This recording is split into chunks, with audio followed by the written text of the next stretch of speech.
안녕하세요. 자, 오늘은 유학사상의 전개. 유학사상을 조금 높은 곳에 올라가서 조망하는 시간을 갖도록 하겠습니다. 조망이라고 할 때 이 글자는 산에 올라가서 도시 전체를 이렇게 굽어보는 것이죠. 굽어보면 자세하게는 보이진 않습니다. 하지만 전체적으로 볼 수가 있죠. 오늘 원시유학을 마치고 신유학으로 넘어가는 과정에서 가볍게 중국의 역사를 통해서 유학의 전개를 한번 훑어봅시다. 자, 춘추전국 시대를 지나서 진나라가 펼쳐집니다. 전국시대의 혼란을 종식시킨 것은 공자도 아니고 맹자도 아니었다. 순자였다. 순자를 계승한 한비자가 법가 사상을 통해서 진시황을 등에 업고 진나라를 통일시키자. 이렇게 이야기했습니다. 인의 도덕, 착한 도덕으로는 나쁜 놈들, 악당 천지인 천하를 다스릴 수가 없다. 강력하게 통치해야 한다. 중앙집권국가 강력하게 틀어지어야 한다. 부국강병체. 부국은 잘 사는 나라입니다. 부유한 나라. 강병은 병사병이거든요. 강한 병사. 잘 살고 힘이 센 나라다. 자, 생각해 봅시다. A, B, C, D, E 5개의 나라가 있어요. 힘들이 비슷비슷해요. 그러면 얘들이 막 싸웁니다. 자기들이 패권을 차지하려고. 그런데 이 중에서 한 나라가 엄청나게 힘이 세면 이 나라들은 조용해집니다. 그리고 자기들끼리 싸우기도 힘들어요. 왜냐면은 서로 싸우다가 잡아먹히거든요. 그래서 힘이 세면은 평화가 올 수가 있습니다. 진나라에는 분서객류라고 하는 사건이 있었죠. 불태우다, 파묻다, 무엇을? 책과 선비, 유학자입니다. 책과 선비를 불태우고 파묻었다. 왜냐하면 이 유학자들을 가만히 냅뒀더니 진나라의 통치에 대해서 딴지를 거는 겁니다. 왜 인으로 다스리지 않냐? 왜 힘으로 다스리냐? 라고 딴지를 거는 겁니다. 그리고 진나라의 통치에 동의할 수 없기 때문에 구석으로 가서 자기들끼리 또 패거리를 만드는 것입니다. 그렇게 되니까 강력한 중앙 집권을 할 수가 없게 되는 것이죠. 그래서 차라리 그냥 다 죽여버렸던 것입니다. 자, 그래서 진나라는 유학의 씨를 말렸다. 그리고 진나라는 멸망합니다. 이어서 등장한 한나라는 진나라의 법가 사상을 계승하기는 힘들죠. 진나라가 문제가 있어서 망했기 때문에 그것을 그대로 따르기는 힘든 것입니다.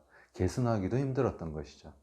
그래서 이 한나라는 다시금 유학의 전통을 받아들입니다. 그런데 문제가 있어요. 분서객류를 통해서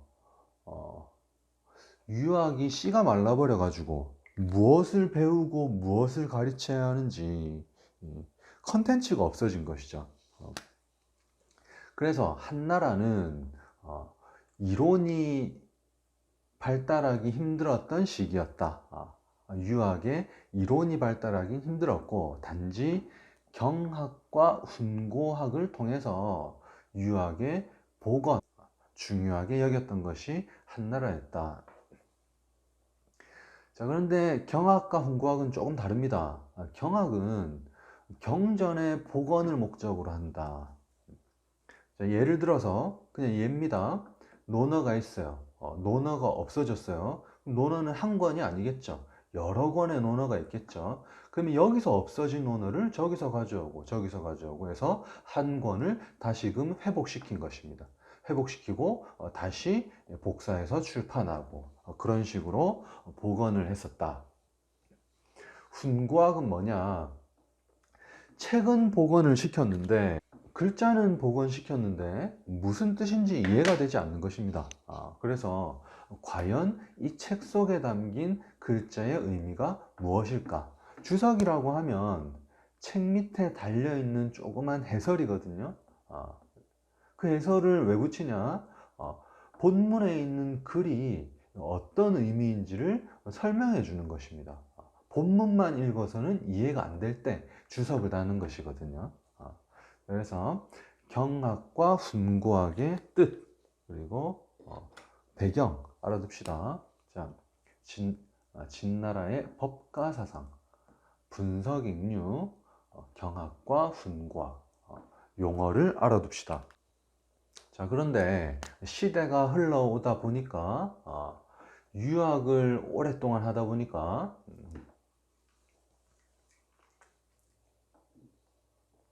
더 이상 새로운 게 없어지고 해서 새로운 사상이 등장합니다. 등장했다기보다 이전부터 있었지만 흥행하게 됩니다. 세력을 얻게 됩니다. 도교와 불교.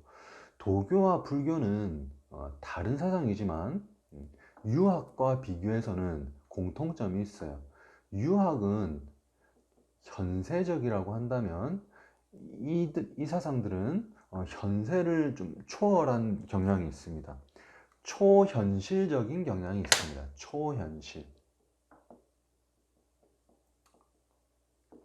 자, 지금부터 하는 이야기는 참고 삼아 어떻게 보면 잡담인데요. 또 필요한 부분이기도 해서 참고 삼아 이야기를 합니다. 자, 유학이 현세적이다라는 것은 우리가 공자 이야기할 때 다뤘던 부분이고요. 도교와 불교는 초현실적이다. 왜 초현실적이냐? 시간 개념이 다르기 때문입니다. 현세는 나의 출생에서 사망에 이르기까지 이 동안에 만났던 부모님과 국가의 정성을 다하는 것이 현세적인 것이죠. 그런데 불교를 예를 들자면 불교는 사람의 인생은 태어날 때 시작되는 것이 아니라 그 이전 생도 있었고 이전 생도 있었던 것이요. 그리고 태초로부터 나는 존재했던 것이고 죽음 이후에도 영원히 살아갈 것이라고 보는 것이 불교입니다. 초현실적인 것이죠. 현실을 초월한 사상이다. 너무 현세 이야기만 하다 보니까 조금 다른 이야기들도 인기를 얻었던 시기였던 것 같습니다. 자, 불교하면은 떠오르는 국가가 인도죠. 인도. 자, 이 이야기도 그냥 참고 삼아 배경 지식 삼아 알아둡시다. 자, 인도 사람들은 똑똑한 사람이 많습니다. 그리고 나라가 그렇게 약한 나라가 아닙니다. 덩치도 크고 경제력도 크고요. 기술력도 좋습니다. 그리고 수학 같은 학문도 엄청 잘하는 나라 중에 하나입니다. 그런데 인도 사람들이 사는 모습을 보면 너무 못 사는 모습들을 많이 보죠. 제가 지금 이런 이야기 하는 건 인도에 대해서 좋다 나쁘다 이런 차원이 아니고요. 문화에 대해서 이야기를 하는 것입니다. 종교 문화. 강에서 한쪽에서는 시체를 태우고 한쪽에서는 물을 떠먹고 한쪽에서는 대소변을 보고 한쪽에서는 목욕을 하고 이렇게 살아가는 모습도 있고요. 계급이 너무나도 강해서 아직까지도 천민 계급이 존재하고 그런데 신기한 것은 이런 계급에 대해서 반항하지 않습니다. 받아들입니다. 이 사람들이 바보는 아닌데 받아들입니다. 이것에 대해서 어떤 사람들은 이렇게 평가하기도 합니다. 이 사람들은 불교적 전통이 강해서 현세적인 것보다는 전생과 내세 사이에 있는 현세라고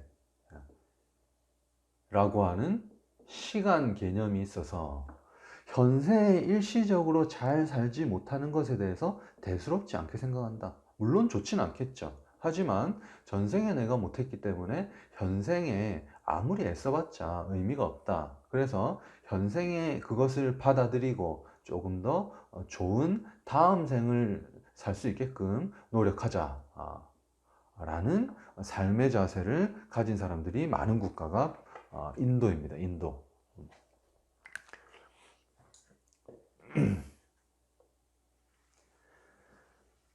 참고 삼아 이야기를 했거든요. 이것은 어디까지나 어떤 특정한 관점이기 때문에 참고만 합시다. 자, 그래서 고대에서부터 한나라를 지나서 유학에서 불교 도교로 주류가 바뀌게 되는 경험도 했었고요. 중국 사람들이. 그리고 불교 도교를 많이 하다 보니까 또 단점들도 발견하게 됩니다. 이들의 사상이 지나치게 비현실적이라서 배단을 지닌다 그것입니다. 현실을 너무 간과하는 측면이 있더라. 도교가 실제로 그렇습니다. 마치 신선처럼 사는 것이 좋은 것이라고 보는 그런 관점이 도교에 깔려 있습니다. 그런데 모두가 신선이 돼서 살면은 소는 누가 키웁니까? 그렇죠? 문제가 생긴다. 수당시대에 발달한 형이상학에 대한 철학을 가미하여 형이상학, 도교와 불교가 형이상학적이다. 이 글자는 성리학할 때 볼 건데요. 형상을 초월했다 라는 뜻이 형이상학입니다. 형상을 초월했다. 사변적이다. 구체성이 없는 개념만 가지고 이야기한다. 형이상학적이다. 그래서 여기서 따온 형이상학적인 철학을 가미해서 공맹의 인성론을 정교하게 체계화시켰다. 맹자도 공자의 사상을 정교하게 체계화시켰고요. 그런데 이 엄청난 세월이 지나면서 쌓였던 학문들을 쌓아가지고 그 철학들을 종합해서 그래서 트렌드, 유행이죠. 유행을 반영해가지고 정교하게 체계화시킵니다. 그래서 엄청나게 복잡합니다. 성리학은. 자, 그런데 성리학이 주류가 돼서 또 많은 사람들이 하다 보니까 문제가 생긴다 그겁니다. 문제가 생겨서 이 폐단을 시정하려고 양명학이 등장했다. 자, 이 내용은 성리학과 양명학에서 자세하게 살펴보겠습니다. 그런데 청나라에 등장해가지고 송나라, 명나라 두 나라에서 했던 학문들을 가만 살펴보니까 이 둘 다 문제더라. 뭐가 문제냐? 도덕 문제만 치우쳐서 현실 문제를 소홀히 했더라. 그래서 중요한 것은 뭐냐? 눈에 안 잡히는 사변적인 것만 가지고 옳으냐 그르냐를 따지는 건 중요하지가 않다. 눈에 안 잡히는 것은 중요하지가 않다. 우리가 다음 시간에 살펴볼 건데요. 도대체 무슨 말을 하는지 모르겠는 이야기들을 많이 합니다. 그런데 중요한 것은 사변적인 내용보다는 고증과 실증이 중요하다. 실증이라고 하는 것은 실제 증명하는 것이죠. 눈에 딱 잡히는 그것이 중요한 것이지 눈에 잡히지 않는 것들 이것들을 너무 쫓아가는 것은 문제가 있더라. 그래서 등장하는 사상이 실학입니다. 실학. 실학은 우리가 또 역사 시간에 간간히 들었을 겁니다. 경세치용 등등등 몇 가지 사상들이 있죠. 자, 이렇게 중국의 역사가 대략적으로 이렇게 흘러오는데, 조선은 어땠을까? 조선은 송나라의 성리학을 퇴계와 율곡이 계승하죠. 양명학도 받아들입니다. 그리고 실학도 받아들입니다. 대표적인 사람이 정약용.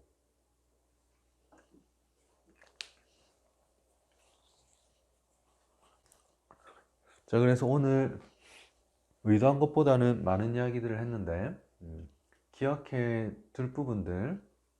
자, 이 시대의 전개 순서하고,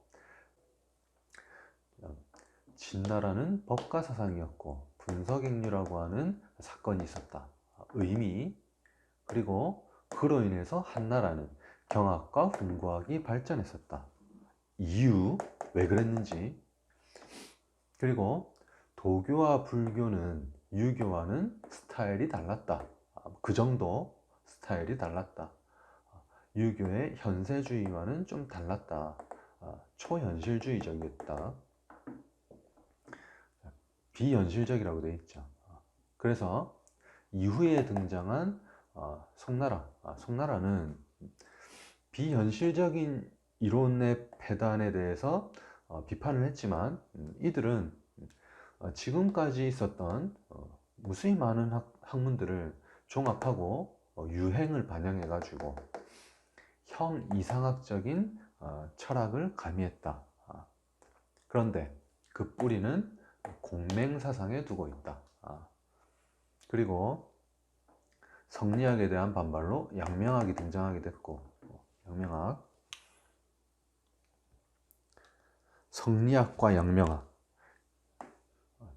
둘은 너무 말장난만 많이 해서 눈에 잡히는 고증과 실증을 중요하게 생각하는 실학이 등장하게 됐다라는 흐름 정도만 대략적으로 느낌과 주요 단어들을 중심으로 간략하게 기억해 두면 좋겠습니다.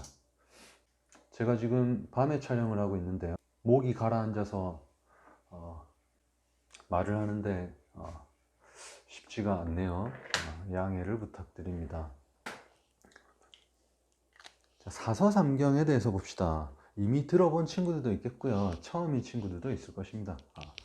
자, 어떻게 보면 교양과 상식이 되는 부분이고, 그리고 이 책들을 통해서 유학의 전체적인 아웃라인을 가늠해 볼 수 있는 기회가 될 수 있기 때문에 소개를 하는 것입니다. 자, 그 사서삼경이라고 할 때 이 서와 경은 책을 말하는데 성격이 다르기 때문에 서와 경이라고 하는 거거든요. 어쨌든 책이다. 서로 분류되는 책은 4권, 경으로 분류되는 책은 3권인데 5권으로 분류하기도 합니다. 그래서 사서삼경이라고 할 때도 있지만 사서오경이라고 하는 경우도 많습니다. 조선시대 선비들은 이 사서삼경, 사서오경을 달달달 외웠습니다. 우리가 알고 있는 세종대왕뿐만 아니라 퇴계율곡뿐만 아니라 조선시대에 관직을 했던 사람들은 이런 것들은 기본적으로 다 꿰고 있는 사람들입니다. 자, 아무튼 책을 봅시다. 이까지가 사서고요. 이 밑에가 삼경입니다. 오경으로 분류되면은 2권이 더 있겠죠. 이 삼경은 이번 시간에 다루기가 적절하지 못하기 때문에 다루지 않고요. 이 4권을 봅시다. 대학, 논어, 맹자, 중용 순서대로 학습하는 순서입니다. 그러니까 대학이 좀 쉽겠죠. 중용이 좀 어렵겠죠. 논어보다는 맹자가 조금 더 어려웠겠죠. 대학에서 하는 이야기는 군자가 밟아 나가야 되는 로드맵, 이 뭔지를 이야기하고 그 방법에 대해서 적어 놓은 책입니다. 군자는 어떤 로드맵으로 인생을 설계해 나가야 하냐, 학생들도 그렇잖아요. 고등학교를 마치면 대학교 마쳐서 어떻게 해서 취업을 하고 또 가정을 꾸리고 그런 로드맵이 있죠. 군자가 되려고 한다면 어떤 삶을 살아야 되냐를 이야기하는 것입니다. 자, 논어라고 하는 책 속에 있는 공자의 이야기는 우리가 앞서 이론 수업을 통해서 대략적으로 살펴봤습니다. 우리가 논어를 직접 읽은 건 아니지만 논어에 있는 생각보다 많은 내용들을 간접적으로 읽었다라고 볼 수 있습니다. 그리고 맹자책에 담긴 내용도 우리가 이론을 통해서 중요한 부분들을 살펴봤습니다. 중용, 중용이라고 하는 책은 뭐냐? 중용, 가운데 중자고 이 용자는 조금 어려운 글자인데 어쨌든 중용이라고 하는 책이 있습니다. 중용을 이야기하기 위해서 제가 다른 이야기를 잠깐 하고요. 그리고 중용으로 갑시다. 중간이 있죠.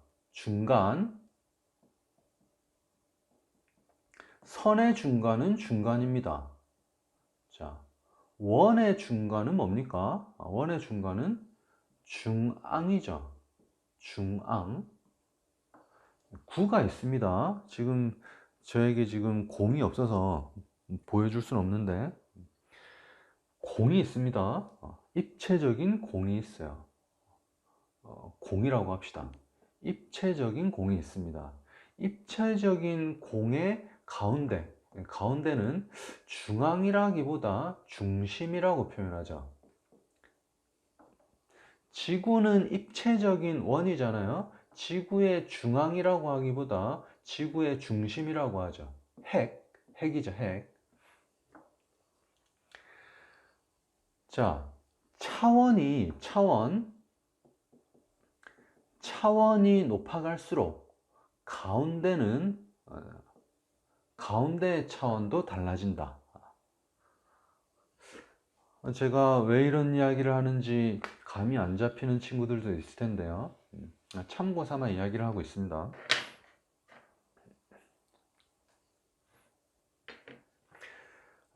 우리의 삶이 있다고 해봅시다. 인생. 많은 종교와 학문들에서 좋은 삶에 대해서 이야기를 많이 했겠죠. 이들의 공통적인 표현 중에 하나가 좋은 삶이란 치우치지 않는 것이다. 치우치지 않는 것이다. 자, 예를 들어서 돈이라고 합시다. 돈은 나쁜 것이야. 너무나도 탐욕 덩어리가 돈이야. 라고 해서 돈을 멀리하는 삶이 있다고 해봅시다. 바람직하지 않습니다. 그렇다고 돈을 너무 추구하는 삶도 바람직하지 않습니다. 돈을 적절하게 잘 활용하면서 사는 삶.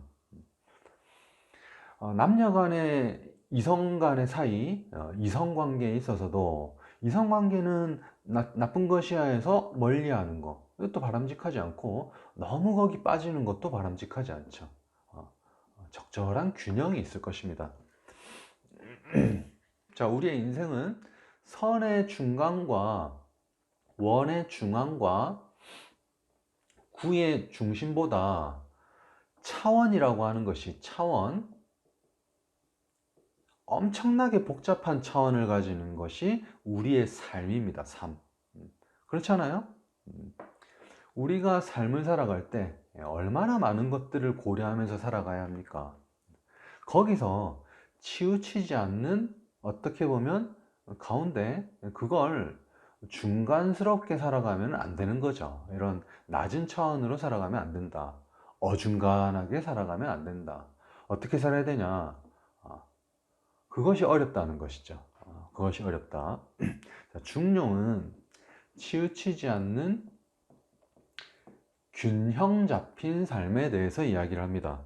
그래서 매우 어렵습니다. 마치 복잡한 방정식을 풀어나가는 것처럼 아주 어려운 이야기를 하고 있는 것이 중용입니다. 그래서 고등학생에게는 가르치지 않죠. 불교에서 이 중용과 유사한 표현이 중도가 있습니다. 석가모니가 진리를 찾기 위해서 수행을 했습니다. 수행을 했더니 바람직한 삶은 중도더라. 치우치지 않는 것이 바람직하더라. 라고 깨달았다고 합니다. 서양 철학에서 아리스토텔레스라고 있거든요.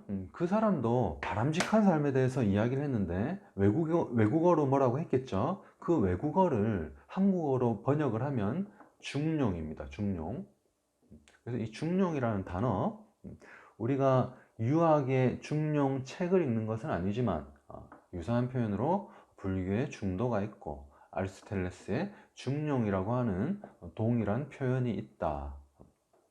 균형 잡힌 삶을 말한다더라. 그런데 이 균형은 중간도 아니고 중앙도 아니고 중심도 아니고 훨씬 더 차원이 복잡한 어려운 방정식이다.